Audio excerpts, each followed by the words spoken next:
මේ දවස්වල හැමෝම මගෙන් ඉල්ලන්නේ සුදු වෙන්න පුළුවන් ක්‍රීම් එකක් ගැන. ඔයාගේ මූණේ පිග්මන්ටේෂන් තියනවද? එන්නකෝ අපි ඉස්සෙල්ලාම මේක හදන්නේ කොහොමද කියලා බලමු. මුලින්ම අපිට ඕන වෙනවා පිරිසිදු කරගත්ත අලගෙඩිය. සිද්ධ කරන ගමන් මං කියන්නම් අලවලින් මොකක්ද අපේ මූණට වෙන්නේ කියලා. ඒකට පුළුවන් බ්ලීචිං ආසාදන නැති කරන්න, කුරුලෑ ලප කැලන් නැති කරන්න වගේම පිග්මන්ටේෂන් නැති කරන්න. අලගෙඩිය හොඳින් සුද්ධ කරගත්තට පස්සේ ඒක මෙන්න මේ විදියට හොඳට ග්‍රේඩ් කරගන්න.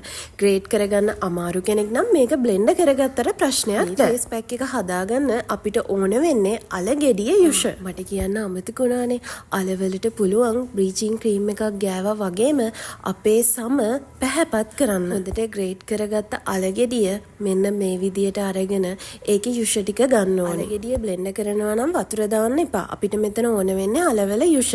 ඒක නිසා වතුර දාන්න නැතුව බ්ලෙන්ඩර් කරලා ඒකේ තියෙන යුෂ ටික හොඳට ගන්න ඕනේ. යුෂ ටික අතින් මිරිකලා ගන්න අමාරුයි නේ. ඔන්න රෙදි කෑල්ලක් පාවිච්චි කරන්න පුළුවන්.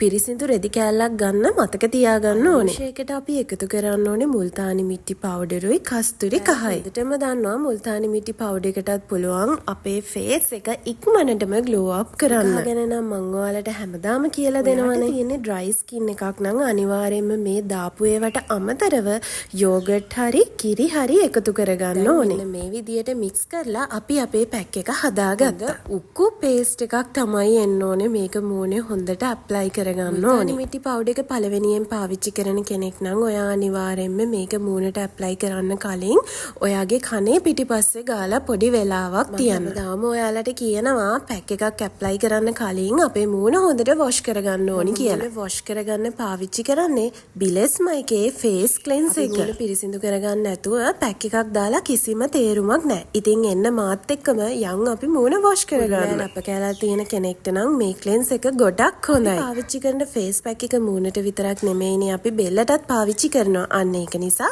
බෙල්ලත් හොඳට ක්ලෙන්ස් කරගන්න ඕනේ. ඊට හොඳට අතුල්ලලා ඉවර වෙලා විනාඩියක් විතර මූණේ තියෙන්න දීලා හොඳින් වොෂ් කරගන්න. හරි. දැන් ඉතින් ඔන්න අපේ මූණ හොඳට ක්ලීන් වෙලා තියෙන්නේ. දැන් යමු අපි පැක් එක ඇප්ලයි කරන්න. ඒ ඇරෙන්න මේ පැක් එක මූණටයි බෙල්ලටයි මෙන්න මේ විදියට හොඳට ඇප්ලයි කරගමු. වීඩියෝ එක පටන් ගද්දිම කිව්වා මේ පැක් එක ගොඩක් හොඳයි කියලා පිග්මන්ටේෂන් තියෙන කෙනෙක්ට.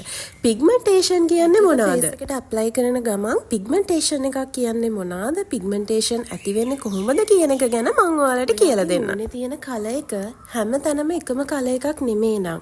ඒ කියන්නේ තනින් තන අඳුරු වර්ණ වෙලා නම් අන්න ඒකට තමයි පිග්මන්ටේෂන් එකක් කියලා කියන්නේ. පිග්මන්ටේෂන් එකක් ඇති වෙන්නේ කොහොමද? ඔයාගේ මූණ ගොඩක් ඉරාවුවට නිරාවරණය වෙනවා නම් ඔන්න එතනදී ඔයාගේ මූණේ පිග්මන්ටේෂන් ඇති වෙන ප්‍රමාණය වැඩි වෙනවා. විනාඩි 20කට පස්සේ ෆේස් එක වොෂ් කරලා ඉවර වෙලා ග්ලෝ අප් එකක් අපිට හම්බ වෙනවා. ඉතින් ඔයාලත් මේ පැක් එක try කරලා බලන්න.